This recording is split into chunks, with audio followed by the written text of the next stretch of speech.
Aujourd'hui, je vais vous raconter pourquoi, après avoir fait un vlog par semaine pendant plus de 2 mois, j'arrête ce format si populaire et qui marche si bien. Je vais vous partager les résultats que ça m'a amené, mais aussi mon ressenti sur la création au quotidien. Pour rappel, le challenge était de me filmer environ 30 minutes par jour, du lundi au vendredi, de sorte à pouvoir documenter en fait ma semaine d'entrepreneur et pouvoir sortir le vlog tous les lundis. Casey Neistat, un Américain, a démocratisé et a rendu populaire ce format vlog, notamment grâce à son génie créatif et également à son rythme de publication effréné.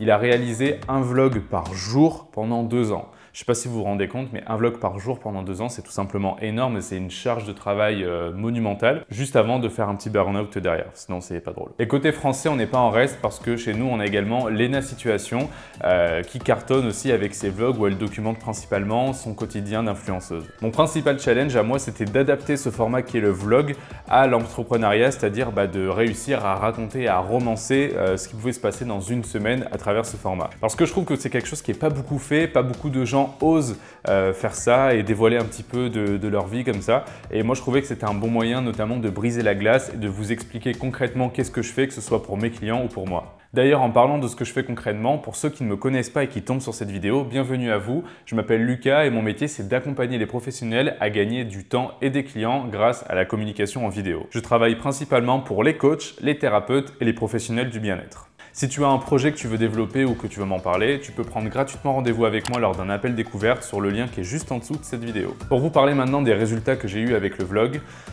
Alors j'ai eu des bons résultats, mais pas vraiment bons non plus. Je vais vous expliquer. En termes de vues, ça dépend énormément des épisodes. Autant il y a un épisode qui a entre guillemets cartonné, j'ai fait 5000 vues réseaux sociaux, ce qui est bien au niveau où j'en suis. Autant il y en a d'autres qui ont fait un flop complet et qui ont fait 500 vues réseaux sociaux. Voilà. Et dans la globalité, pour comparer à mes autres vidéos que j'ai sorties avant, les vlogs ont généré plus d'interactions, plus de commentaires, plus de vues et de likes que mes précédentes vidéos que j'ai fait avant. Mais au final, en fait, je vais vous dire tout ça, on s'en fiche. Parce qu'on n'est pas des influenceurs, on a un business, enfin moi j'ai un business et j'imagine que si vous regardez cette vidéo, c'est que vous aussi. Faire des vues ou s'attarder sur les stats genre vues, commentaires, likes et tout, ça ne sert à rien, ce sont des mauvaises données. Ce qui nous importe, c'est est-ce que mon post, ma vidéo, a généré un prospect, a généré un lead, a amené des gens à s'intéresser à moi. Et oui, on peut très bien faire des centaines de milliers de vues et générer 0 pognon, 0 lead, 0 prospect, 0 rien. Tout ça parce que aujourd'hui, il y a beaucoup de business ou de professionnels qui se basent sur les vues, sur les commentaires et ce n'est pas la bonne donnée sur laquelle se baser.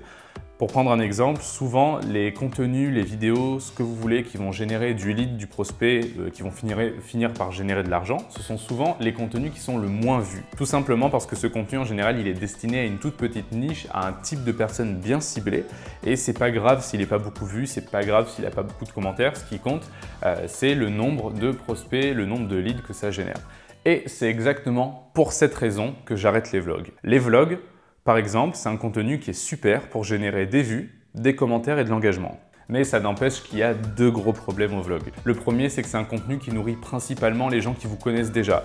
Donc c'est très bien, mais on ne va pas faire rentrer des nouvelles personnes dans la boucle grâce à ce format-là. C'est en fait trop fanbase, trop personnel comme contenu, comme format, pour faire rentrer des personnes qui vous connaissent ni d'Adam ni d'Ève. Donc c'est très bien de satisfaire les gens qui nous connaissent déjà, qui nous suivent déjà, c'est ce qu'il faut faire d'ailleurs, mais il faut également régulièrement faire rentrer de nouvelles personnes dans la boucle, sinon au bout d'un moment ça bloque. Le deuxième problème, c'est qu'on dirait pas comme ça, mais c'est un contenu qui est très chronophage et qui nécessite beaucoup de temps de réalisation. En gros, si vous voulez, avant déjà de commencer à filmer le vlog de la semaine, il faut que je voie ce que j'ai prévu moi dans ma semaine, dans ma vie à moi, et que j'adapte l'histoire du vlog à ce que j'ai prévu dans la réalité. Ça sert à donner un sens, une histoire au vlog et à un certain fil conducteur en fonction de ce que j'ai moi déjà de prévu. Du coup, ça me permet de prévoir grosso modo ce que je vais raconter chaque jour du vlog, de sorte à garder un certain fil conducteur de la semaine et de pas juste comme ça déballer ma vie sans narration. Voilà, bon après il faut compter que tu prends environ une trentaine de minutes par jour pour te filmer et c'est vraiment le truc de le faire avec régularité, tous les jours prendre ta caméra, que ce soit dans n'importe quelle situation, de prendre 30 minutes dans ta journée pour te filmer, faire ton petit sujet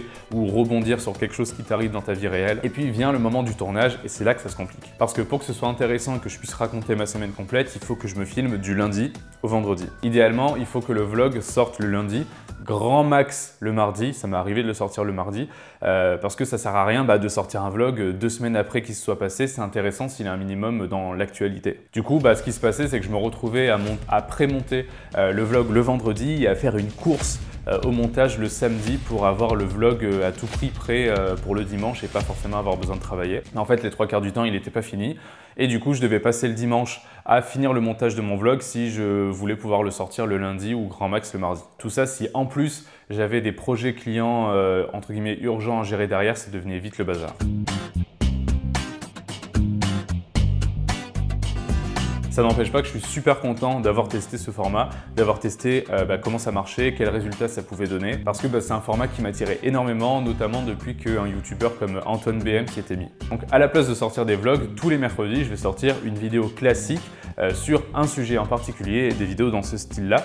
Donc je t'invite à t'abonner à la chaîne si ce n'est pas déjà fait parce que tous les mercredis, je sors une nouvelle vidéo. Pour rappel, j'aide les professionnels du bien-être, coachs et thérapeutes à gagner du temps et des clients grâce à la communication en vidéo.